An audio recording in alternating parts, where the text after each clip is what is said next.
안녕하세요. 김다니엘입니다. 6.3조기 대선 후에 한동안 저는 모략감과 의욕을 상실한 채로 그렇게 멍하니 아무 일도 할 수가 없었습니다. 이는 저뿐만 아니라 이 나라의 앞날을 걱정하는 모든 신실한 하나님의 자녀들과 애국 국민들도 아마 저와 같은 그런 심정으로 아마 저와 같지 않았을까 그런 생각을 해봅니다.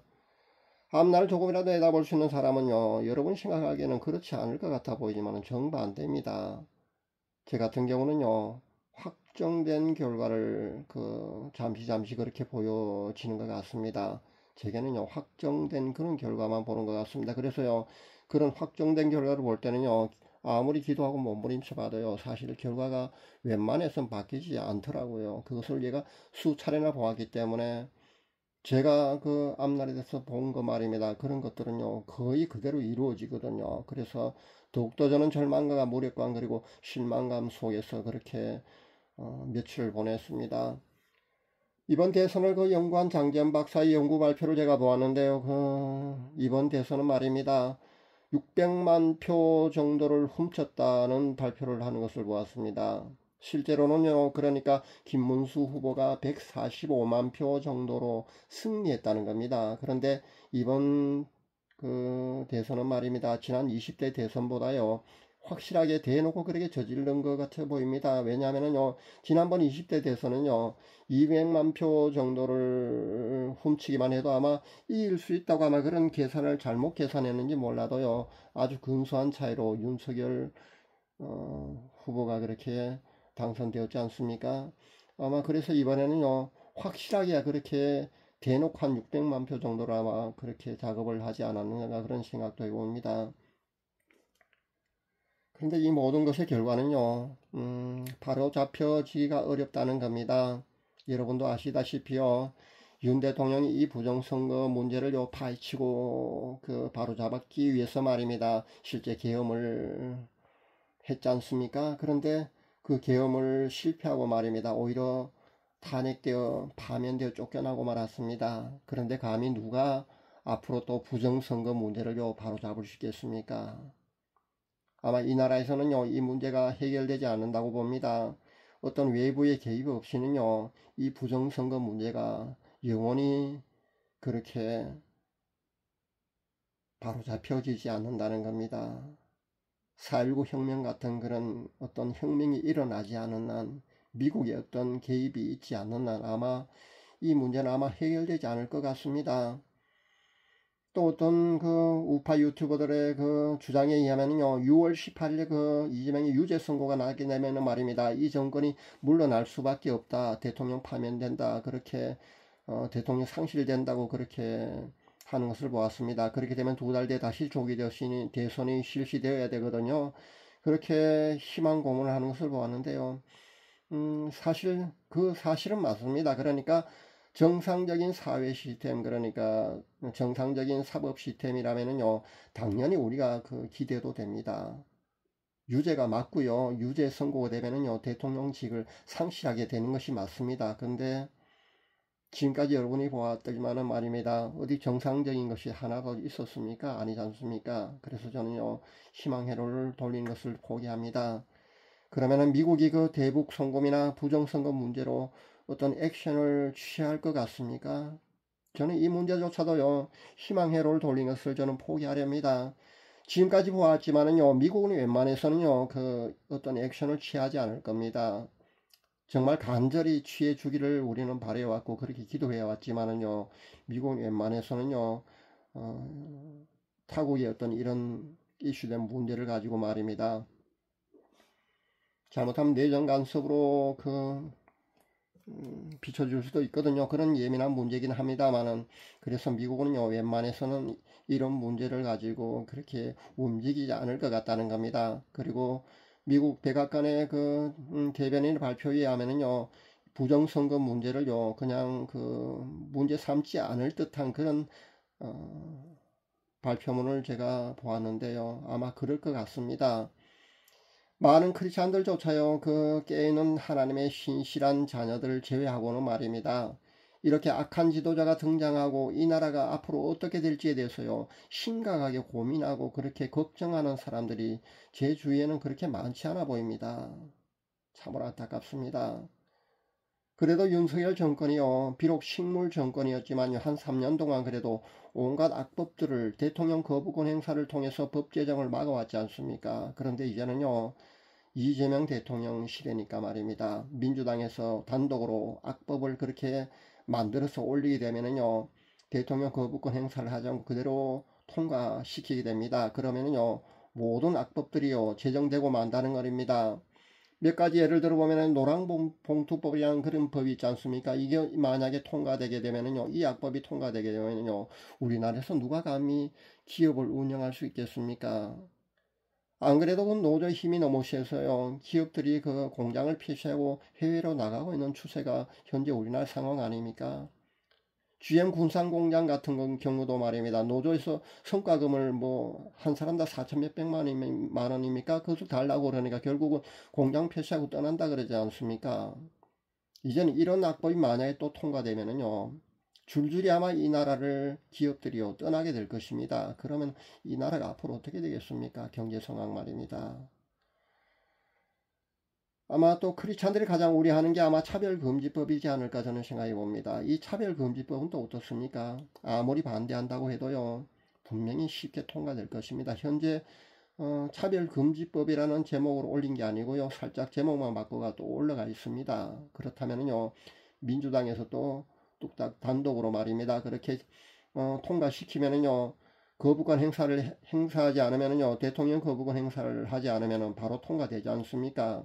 그렇게 악법은요, 쉽게 제정될 수밖에 없는 그런 상황에 현재 우리가 놓여 있다는 겁니다.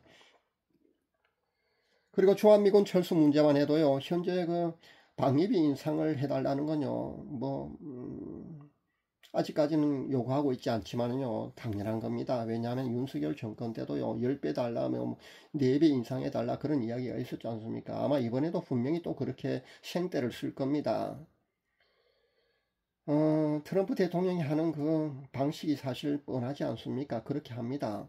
근데 그 방위비 인상을 두고 말입니다. 양측에서 그렇게 실랑이를 하다가요, 결국은 주한미군 철수까지도 가능하다는 겁니다. 근데 만약에 말입니다, 미군이 철수하게 되면요, 외국 자본들이, 외국 투자 자본들이 대거 이 나라를 떠나게 된다는 걸 여러분 아셔야 합니다. 그렇게 되면요, 이 나라의 경제 상황은요, 불을 보듯 뻔합니다. 그리고 안보는 또 어떻습니까? 미군 철수가 되면요, 제2의 한국전쟁을 불러온다는 것은요, 바로 명약관한이라고 많은 전문가들이 그렇게 예측하고 있지 않습니까? 실제 그럴 겁니다. 저는 그렇다고 봅니다. 안 그래도 이 땅의 전쟁 발발로 염려하는 구독자님의 카톡을 제가 받았습니다. 그래서 제가 이런 답을 해드렸습니다. 만약에 미군 철수가 실제 이 땅에서 일어나거든요, 전쟁이 임박했다는 것으로 아시면 됩니다. 반드시 전쟁으로 이어질 것입니다. 그렇게 제가 답을 해드렸습니다. 우리가 지금 주한미군 철수를 염려하는데 말입니다, 이 정권의 대선 공약은 또 어떤지 아십니까? 국방장관을요, 군 출신 장관들, 뭐 포스타, 스리스타 이런 사람들 중에 그런 국방장관을 임명하는 것이 아니라요, 민간인 출신을 국방장관으로 뽑겠다는 그런 정책 공약을 내놓은 것이 바로 이 정권 아닙니까? 어디 그뿐입니까? 군 복무 기간이 현재 18개월 아닙니까? 18개월인데요, 10개월로 그렇게 단축시키겠노라는 그런 정책까지 내놓았습니다. 지금 이것이 휴전국가에서 나올 법한 그런 정책입니까? 기가 차지 않습니까? 대체 얼마나 안보 개념이 없으면은 이런 정책으로요, 나라를 이렇게 위태롭게 만들 수가 있단 말입니까? 이런 이야기를 사실 해도 끝이 나지 않을 줄 압니다. 그리고 저도 이런 이야기를 하면은요, 머리가 지끈지끈 아파옵니다. 자, 그러면은요, 지금의 대한민국의 정치 상황이 왜 이렇게 되었다고 이러는 것입니까? 우리가 그만큼 금식하며 기도하고 수많은 하나님의 자녀들이 그렇게나 열심히 많이 기도했는데도 불구하고 왜 이렇게 악한 지도자가 이 땅에서 두 번째 세워질 수밖에 없단 말입니까? 우리는 이 문제를요, 성경적인 관점에서 찾아보아야 합니다. 성경에서 해답을 찾아보아야 된다는 겁니다. 하나님께서는요, 단순히 기도를 열심히 많이 한다고 해서요, 이 세상을 변화시키시진 않습니다. 그보다는요, 기도하는 사람이요, 하나님과의 올바른 관계에 있을 때 그렇게 드리는 기도여야만 하나님이 들으시고요. 그 기도에 예스로 응답하신다는 것을 여러분이 아시면 됩니다. 기도의 원리는요, 마태복음 5장에 잘 나와 있습니다. 예수님이 그렇게 말씀하셨습니다.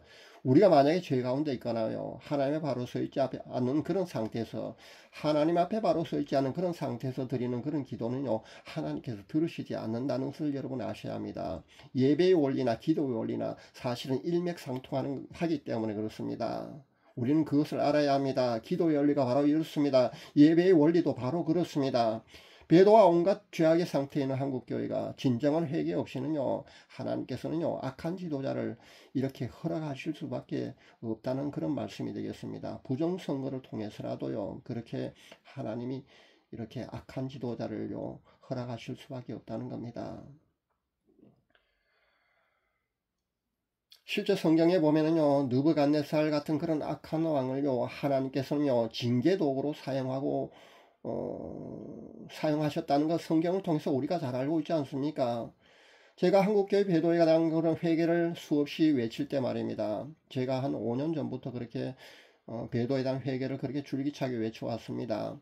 앞부분, 제 동영상 앞부분에 보면 그런 동영상이 여러 개가 나옵니다. 그렇게 수없이 외치고 또 외쳤는데요.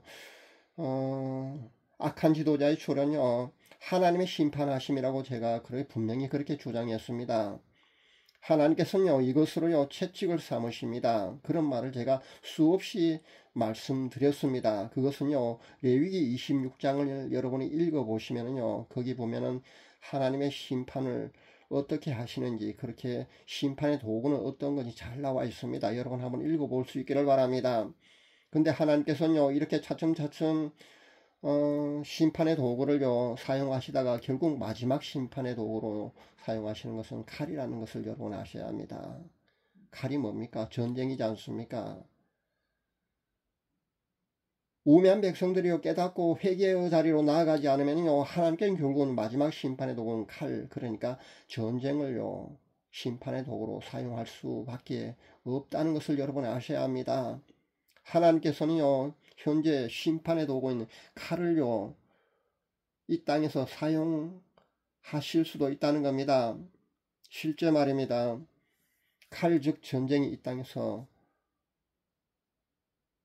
사용될 수도 있었는데 말입니다. 신실한 하나님의 자녀들의 그 눈물의 기도 덕분에 현재까지 사실 유예되고 있다고 여러분이 보시면 됩니다.